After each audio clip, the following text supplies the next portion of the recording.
Howdy folks, and welcome back to World of Warships with Rear Admiral Jingles, where today we have a domination battle for you on the Islands of Ice map, starring Admiral Chrono Crusader 514 in the French Tier 9 destroyer, the Mogador.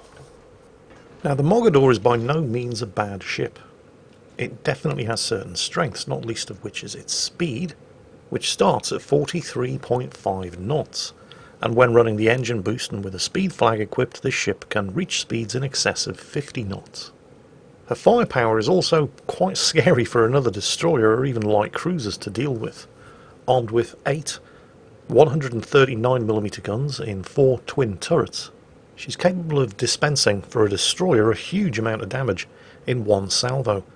The downside is that the reload is kind of long, with an 8-second reload on the guns, but the ship does come equipped with a main battery reload booster, which means that the burst damage that this ship can put out can be quite terrifying. Her torpedoes, while they're definitely not bad, they fall somewhere just slightly short of greatness. The ship is theoretically capable of putting 10 torpedoes into the water at the same time. Unfortunately, those torpedoes are all arranged in launchers down both sides of the ship rather than being located centrally and able to fire over either side. She has 2 triple and 2 double launchers, one on each side, which means that she's capable of putting 5 torpedoes over the port side and then 5 torpedoes over the starboard side, and if she wants to aim them all at one target, you have to physically turn the ship around. The torpedoes themselves are pretty good. They're fast with a speed of 75 knots, and the amount of damage that an individual torpedo does is pretty good, topping out at just over 18,000 before you take into account the target's torpedo damage reduction. Unfortunately, the awkwardness that a Mogador captain has to put up with when trying to get these torpedoes away at whatever target he or she is trying to sink is compounded not only by the short range of the torpedoes — they have a range of just 8 kilometers, but also the terrible concealment of the Mogador, which has a base surface detection range of 9.54 kilometers. Now, with the concealment mod and the concealment expert skill on your captain, you can get this stealth down to 7.5 kilometers, but that's still pretty damn terrible, which leaves you only a 500-meter window of opportunity for getting a stealth torpedo attack away. And remember, you have to turn this ship around 180 degrees in order to engage the same target with the torpedoes from both sides, which makes stealth torpedoing in the Mogador difficult. This terrible stealth is further compounded by the unfortunate fact that the Mogador, in common with most other French destroyers, does not get a smokescreen. This terrible concealment seriously cripples the Mogador when it comes to destroyer-on-destroyer engagements. In theory, the Mogador's insane alpha strike and high burst damage when using the main battery reload booster should mean that she's a target that other destroyers should have to think long and hard about before engaging. But the terrible concealment on the Mogador means that it usually ends up reacting to moves initiated by enemy destroyers because it never sees them first. And the slow turret traverse is also a bit of a problem. With only 10 degrees per second, only 2.1 degrees per second better than the Shimakaze. And nobody thinks of the Shimakaze as a gunboat. In fact, the Mogador's turrets turn almost half as slowly as an actual gunboat destroyer like the Harugamo. All of which means that the Mogador can be a difficult ship to play well. Under the right circumstances, it is capable of pushing out ridiculous amounts of burst damage. But getting the ship into the right circumstances is the trick. And it's a trick that many Mogador captains never seem to be able to grasp. Right now, Admiral Chrono is doing something, thanks to his horrifically bad concealment, that you rarely see Mogador captains risking this early in a match. He's rushing a cap. If there were any enemy destroyers in this cap circle with him, he would already be getting shot at. However, he seems to have gotten lucky. Although, well, winners make their own luck. Certainly don't want to be hanging around in open water, hoping for good luck when there's a perfectly good island here that you can hide behind in order to finish out capping without being interrupted. And he has just taken his first cap. Shared, of course, with the Sovietsky Soyuz, who is being extremely brave. Now, when you see a battleship being as aggressive as this early on in a battle, it can be difficult to know whether he actually knows what he's doing, or is just being needlessly reckless. However, this guy has just managed to deliver an almighty bitch slapping to the enemy Sovietsky Soyuz, who very foolishly turned and gave broadside in order to get his rear turret firing. And the friendly battleship, despite being detected and receiving quite a bit of attention from the enemy team for the best part of the last minute, has managed to successfully weather most of that damage. So Admiral Chrono Crusader decides to back him up. He was spotted before he fired, however. That means there's an enemy destroyer around here. It's the Yugomo, and he definitely needs to be dealt with first. A Yugomo would never be able to outrun a Mogador anyway, but he did just have his engine knocked out, used his damage control, and then had his engine knocked out again. At this point, the Yugomo, figuring that he doesn't have anything to lose, starts shooting back. This, of course, has just sealed his fate, because it now means he's going to remain detected for the next 20 seconds, and now has no chance whatsoever of going undetected. And that is going to be Admiral Chrono's first kill. Unfortunately, the team's Kitakazi just died to the enemy Friesland, and the Sovietsky Soyuz, while our attention was diverted by the Yugomo, had managed to lose almost all of his health, and ended up dying to a ram from the enemy Sovietsky Soyuz. And oh look, torpedoes. There we go, we're fine. I do feel that if a battleship's making an aggressive push early in the battle, you should back him up, but make sure that you don't put yourself at any unnecessary risk in the process until you figure out whether or not the battleship actually knows what they're doing, or they're just being a foolhardy, reckless idiot and trying to get themselves killed as quickly as possible. Admiral Chrono Crusader now has to back up the friendly Iowa, who is on very low health. Again, we didn't see any of this happening, and at a serious disadvantage against the enemy Iowa over there. It's here where we're going to see something of a comedy of errors. Honestly, I have no idea what either of these two Iowas are doing. But the enemy Iowa appears to have a secondary build.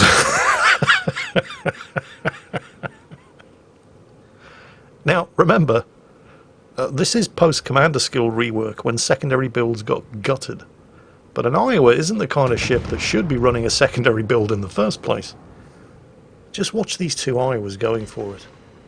The friendly Iowa on 25,000 health, the enemy Iowa on 70,000 health. The friendly Iowa fires into the angle belt, doing no damage rather than waiting 3 seconds and scoring multiple guaranteed citadels. Then, you'd think under the circumstances on that kind of low health, a ram would have been a good trade, but no. The enemy Iowa, of course, isn't exactly covering himself with glory here either. He also just had a point-blank range broadside drive-by citadel opportunity and failed to take advantage of it. And now the two of them are just kind of, well, competing to see who can show the most broadside by turning in order to get all of their guns firing. Watch out for those secondaries though, Admiral. Oh look, here come 2 shots now. Oh no. 4, that'll teach you. You don't want to get close to him. Seriously, who builds an Iowa for secondaries? It was a terrible idea before the Commander rework. It's an even worse idea now, but well, just because it's a bad idea doesn't mean that people aren't prepared to try. Look at these guys. What the hell? It's like the blind leading the blind, really, isn't it? Oh well, the enemy Iowa managed to get the kill, and it only cost him 70,000 health. Well, fantastic. He's trying to heal back up now. Of course, all of his guns are pointing the wrong way. There's a torpedo hit. And look at those secondaries go. One of them may even hit. Admiral Chrono Commander must be shitting his pearly pink panties at this point. Well, perhaps not. Of course, while all of this is going on, the enemy team haven't exactly been idle, or at least the rest of the enemy team. While our hero is dancing around this enemy Iowa, the enemy Missouri has just managed to sink the friendly Jean Bart, which means that Chrono Commander 514 is now bereft of all but one teammate, the HMS Lion. Unfortunately, the Missouri is about to score his second kill, and he's taken out the Lion too. Which means that for a couple of seconds at least, while the captain of the enemy Iowa was still desperately trying to convince himself that investing all of those captain points in secondary skills, post-commander skill rework on an Iowa was a good idea, Admiral Chrono Crusader was the last ship left alive on his team against 4 enemies. So, good news. He does have 2 of the caps. He's 50 points ahead. And he's the fastest ship in the battle, so all he needs to do is just run away and win on points. Bad news. There's still 10 minutes of this game left. There is no way he's going to stay ahead on points for 10 minutes. It's going to be very, very difficult, bearing in mind how hard it is to get a stealth torpedo attack off in this thing. It's going to be very difficult to successfully cover both of those cap circles and prevent the enemy team from taking them. And all they have to do is take 1, and in the time remaining, that will be enough for them to win. So he's going to have to fight. And he has a surface detection range of 7.5 kilometers. And the enemy team still have a Friesland. And they have a Missouri, as well as that Marco Polo. And the Missouri has radar. Under most circumstances, a destroyer against 2 battleships, the odds are pretty much always going to be with the destroyer. But, well, this destroyer finds it very difficult to get its torpedoes away without being detected. One of the battleships has radar, and they also have a destroyer of their own. It's under precisely these kind of circumstances where often it's not really a question of how good you are, although being good certainly helps, it's more a question of how bad the enemy are. Fortunately for Admiral Chrono Commander 514 here, he's able to score a couple of torpedo hits on the Marco Polo, which definitely helps, and then keeping his distance, he's able to use the torpedo launchers on the other side in order to try to follow up on his success. But that's not what's really going to help him out here, although it certainly doesn't hurt. Now what's going to help him out here is the fact, as we're going to see, that at least 2 of the 3 surviving enemy ships don't have 2 brain cells to rub together between the 2 of them. Here comes the Missouri. Remember, he has radar. Unfortunately, torpedoes alone are not going to be enough to prevent the Marco Polo from capping unless Admiral Chrono Commander sinks him. And while these torpedoes do reload very quickly, he's not going to sink him. The Missouri is now capping Bravo. Alpha and Charlie are in possession of the enemy team. The Missouri clearly knows he's spotted. He also knows that there's a destroyer lurking around between these 2 caps because the Marco Polo just got torpedoed. And yet the Missouri never once uses his radar and only catches sight of Admiral Chrono Commander when he accidentally blunders within 7.5 kilometers. And it's here where we realise that the Missouri is a couple of screwdrivers short of a full toolkit as well, because he is also running a secondary build. Not only that, but he continues to sail the same course and speed long after it's become apparent that he's about to get torpedoed, and so of course runs straight into oh, hang on. Still spotted. And Bravo is still being capped. Well, now we know where the Friesland is. The Friesland's in the same cap circle as the Missouri. But why isn't the Friesland shooting? The Friesland may only have 4 guns, but they have such a phenomenal rate of fire that it would easily have been capable of taking out a Mogador on this kind of health. And yet he's missed his opportunity. He's probably getting yelled at by the Marco Polo, who is desperate for something to shoot at, but I suppose it's possible that the Friesland thought it was more important that he flipped that cap, and he has done so. But now we know that the Friesland is within 7.5 kilometers, because the Mogador's been spotted again, and yet still the Friesland refuses to shoot. Ah, there he is, he's popped his smoke. The Friesland spots the Mogador, the Friesland pops his smoke, and then starts shooting at the Mogador. Can you tell what he's done wrong, kids? The Friesland was the one spotting the Mogador. You can't see into a smoke screen, but you can't see out of it either. So the Friesland has to come out of the smoke screen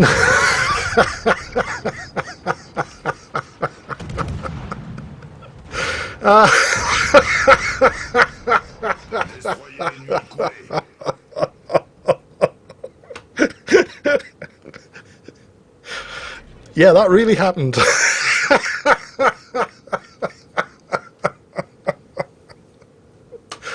Oh, you couldn't make this shit up. It's like I said, quite often, depressingly often, it's not about how good you are, although being good certainly doesn't hurt. Most of the time what it in fact comes down to is just how bad the enemy team are. Your team doesn't have to be great. It just has to be slightly less shit than the enemy team. I really do feel sorry for that poor Marco Polo. I mean, what chance does he have now? Admittedly, the Mogador does have terrible concealment, but it's got better concealment than a Marco Polo. And with potential maximum speed, assuming you're running the engine boost and you've got a speed flag of more than 54 knots, there's no way it's ever going to catch the Mogador either. So he's gone from a situation where he was alone against 4 of the enemy team, one of which had radar, and an enemy destroyer that outspotted him, and due almost entirely to the massive ineptitude of at least 2 of those enemy ships. It's difficult to see how he can now possibly lose. I would love to see the enemy team chat at this point. I'll bet that Marco Polo has a few choice words to say to the Missouri and the Friesland.